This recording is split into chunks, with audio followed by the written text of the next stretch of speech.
बिस्मिल्लाहिर्रहमानिर्रहीम, अस्सलाम वालेकुम वरहमतुल्लाह। क्या हाल है जी? आप ठीक हैं, खैर खैरियत से हैं? अच्छा जी, आज आपको मैं एक मर्ज़ बताने लगा हूँ कि जिसकी वजह से लोग बहुत ज़्यादा परेशानी का शिकार हो जाते हैं। बहुत ज़्यादा फिर सामने वाले लोग उनका मजाक उड़ाते हैं, हालांकि एक मर्ज़ है। तो अक्सर लोग बोलते बोलते जो है वो रुक जाते हैं और उनकी ज़ुबान जो है वो उनका साथ देना छोड़ जाती है। बार बार कोई लफ्ज़ बोलना चाहते हैं लेकिन वो बोल नहीं पाते। उसको बोलते हैं, इस मर्ज़ को बोलते हैं लुकनत। ज़ुबान में लुकनत आ जाना, ज़ुबान में जो है रुकावट हो जाना।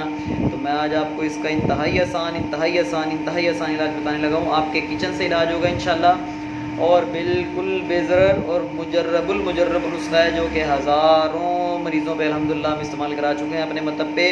और मैं ये मरीज़ों को बताता हूँ तो मरीज़ हैरान रह जाते हैं कि हकीम साहब इतना आसान इलाज, और अल्हम्दुलिल्लाह फ़ौरन फ़र्क पड़ता है और मुस्तकिल लुकनत से आपको छुटकारा मिल जाएगा। तो नुस्खे को नोट फरमा लें और उसका तरीकाकार भी मैं आपको बताता हूँ। आपने लेना है दाल चीनी का टुकड़ा। अब वैसे असल जो लफ्ज़ है वो दार चीनी है, तो ये गलतुल-आम में जो है ये दाल चीनी हो गया है। तो दार चीनी का आपने टुकड़ा लेना है, इतना बड़ा, तकरीबन समझ लें कि 2 इंच का टुकड़ा हो या 1.5 इंच का टुकड़ा हो, वो आपने लेना है और उसको यहाँ पे रखना है, इधर ज़ुबान के नीचे।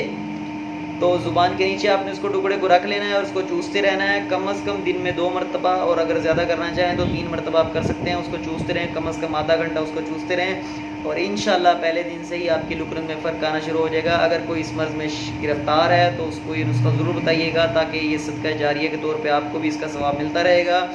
मैं ऐसे ही आसान सहल नुस्ख़ात आपको बताता हूँ जो हमारे मतलब पे मेरे वालिद साहब, हमारे ख़ानदानी हुक्मा, मैं ख़ुद, जो हम हज़ारों मरीज़ों को इस्तेमाल करा चुके हैं, ताकि आप उनको बनाएं, उससे इस्तिफ़ादा हासिल करें। मुझे दुआओं में ज़रूर याद रखिएगा। चैनल को सब्सक्राइब कर लें आने वाली वीडियोज़ ताकि आपको मिलती रहें। बेल आइकन को प्रेस कर दें। अस्सलाम वालेकुम वरहमतुल्लाह।